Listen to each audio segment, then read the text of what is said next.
Hello friends, Vijayalakshmi ಕಿಚನ್ಗೆ ಸ್ವಾಗತ. ನಾವಿವತ್ತು ಮಾಡ್ತಾ ಇರೋದು ಕ್ಯಾಪ್ಸಿಕಮ್ ಪಲ್ಯ ಮಾಡ್ತಾ ಇದ್ದೀನಿ. ಅದಕ್ಕೆ 3 ಕ್ಯಾಪ್ಸಿಕಮ್ ತೊಗೊಂಡಿದ್ದೀನಿ, ಆನಿಯನ್ ತೊಗೊಂಡಿದ್ದೀನಿ, ಒಂದು ಟೊಮೆಟೊ, ಸ್ವಲ್ಪ ಕೊತ್ತಂಬರಿ, ಅರಿಶಿಣ, ಖಾರ ಪುಡಿ, ಸಾಸಿವೆ, ರುಚಿ ತಕ್ಕಷ್ಟು ಉಪ್ಪು, ಜೀರಿಗೆ, ಧನಿಯಾ ಮತ್ತು ಶೇಂಗಾ ಪುಡಿನ ತೊಗೊಂಡಿದ್ದೀನಿ. ಮೊದಲಿಗೆ ಪ್ಯಾನ್ ಇಟ್ಕೊಳ್ಳೋಣ. ಅದಕ್ಕೆ ಒಂದು 3 ಸ್ಪೂನು ಎಣ್ಣೆ ಹಾಕ್ತಾಯಿದ್ದೀನಿ.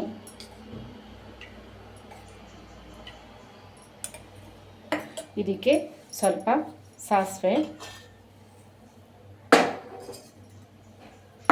ಸ್ವಲ್ಪ ಜೀರಿಗೆ.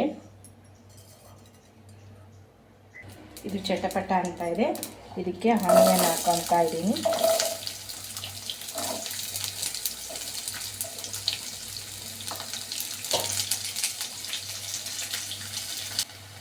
ಇದು ಈರುಳ್ಳಿ ಬೆಂದಿದೆ. ಈಗ ಟೊಮೆಟೊ ಹಾಕ್ಕೊಳ್ಳೋಣ.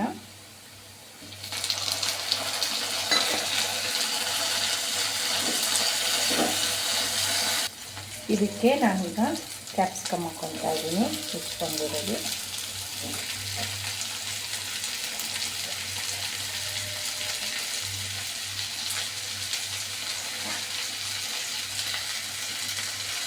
ಈಗ ರುಚಿಗೆ ತಕ್ಕಷ್ಟು ಉಪ್ಪು ಹಾಕೋಣ. ಈಗ ಇದಕ್ಕೆ ಬೇಯೋದಕ್ಕೆ ಬಿಡೋಣ. ಮುಚ್ಚಿಬಿಟ್ಟು ಒಂದು 10 ನಿಮಿಷ ಬೇಯಬೇಕು. ಇದಕ್ಕೆ ನೀರು ಹಾಕಬಾರ್ದು, ಹಾಗೆ ಬೇಯಬೇಕದು. ಎಣ್ಣೆಯಲ್ಲಿ ಇನ್ನೂ ಸ್ವಲ್ಪ ಹೊತ್ತು.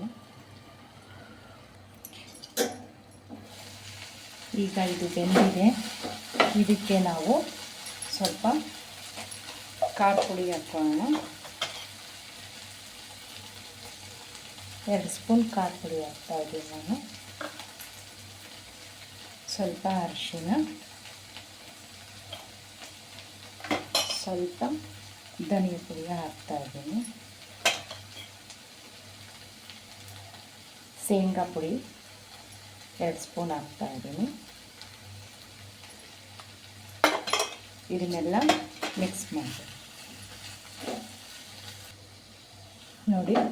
ಇದಕ್ಕೆ ಎಲ್ಲ ಶೇಂಗಾ ಪುಡಿ, ಖಾರ ಪುಡಿ ಎಲ್ಲ ಚೆನ್ನಾಗಿ ಮಿಕ್ಸ್ ಆಗಿದೆ.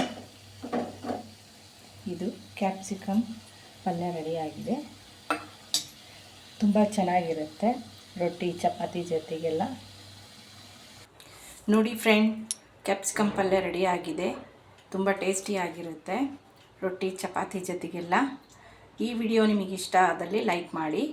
ಧನ್ಯವಾದಗಳು.